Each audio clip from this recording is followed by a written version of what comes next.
The care taker, जिसको Harold Pinter ने 1959 में लिखा था।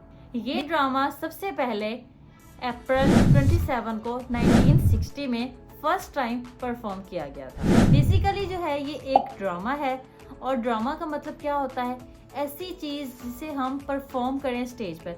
Drama is a something that means to be staged और to be performed on something. Drama ऐसी चीज़ होती है जिस पर परफॉर्मेंस की जाती है, कुछ कैरेक्टर्स होते हैं, वो एक्टर्स होते हैं, एक्टिंग करते हैं और हमें एक पर्टिकुलर जो है वो लेसन दे के जाते हैं।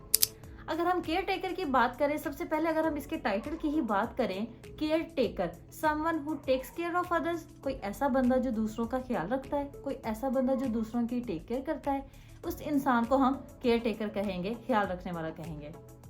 क्योंकि ये एक ड्रामा है लेकिन इसमें बहुत ही थोड़े कैरेक्टर्स हैं, इसमें सिर्फ 3 कैरेक्टर्स हैं। नंबर 1 पे जो है हमारे पास मिक है, नंबर 2 ईस्टन, ये 2 आपस में भाई हैं, और नंबर 3 पे जो है एक स्ट्रेंजर है, जिसकी वजह से इस ड्रामा में जो है वो कॉन्फ्लिक्ट पैदा होता है। कॉन्फ्लिक्ट क्या पैदा होता है वो मैं आपको आगे जाके बताऊंगी।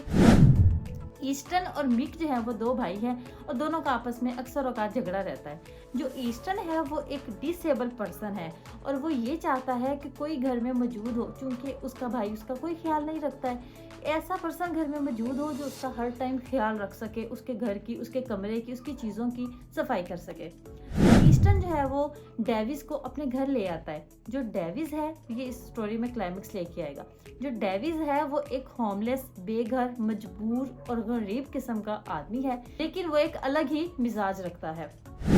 ईस्टन जो है वो डेविस को अपने घर ले आता है कि वो चूंकि जॉबलेस है, उसके पास घर नहीं है, उसे रहने के लिए घर मिल जाएगा, उसे जॉब मिल जाएगी, वो हमारा ख्याल रखेगा और एट द एंड जो है वो हम उसको रिवॉर्ड देंगे, पे देंगे।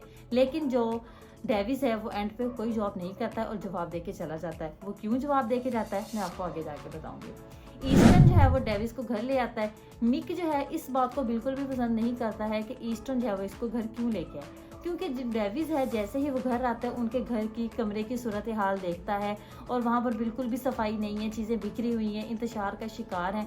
डेविस को बहुत ज़्यादा गुस्सा आता है और वो उनसे कहता है कि यहाँ पर जो है वो कोई भी सेटिंग नहीं है, तो मुझे जो है वो काम करना होगा।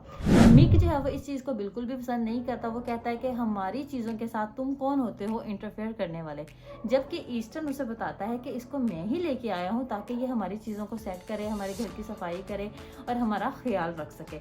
लेकिन मिक जो है वो उसके ऊपर बहुत ज़्यादा गुस्सा होता है कि तुम इसको क्यों लेके आए हो। मिक और ईस्टन का जो ये कॉन्फ्लिक्ट है वो ख़त्म नहीं होता। मिक जो है वो यही कहता रहता है हर टाइम कि आप किसी भी तरीके से डेविस को जो है यहाँ से भेजें। फिर आखिर डेविस को जो है ये बात समझ आ जाती है। ईस्टन उसे कहता है कि आप यहाँ पे जॉब करो, क्योंकि आपके पास घर नहीं है, आप इसी घर में रहो और हमारा ख्याल रखो, हम आपको एज अ जॉब पे रख लेते हैं।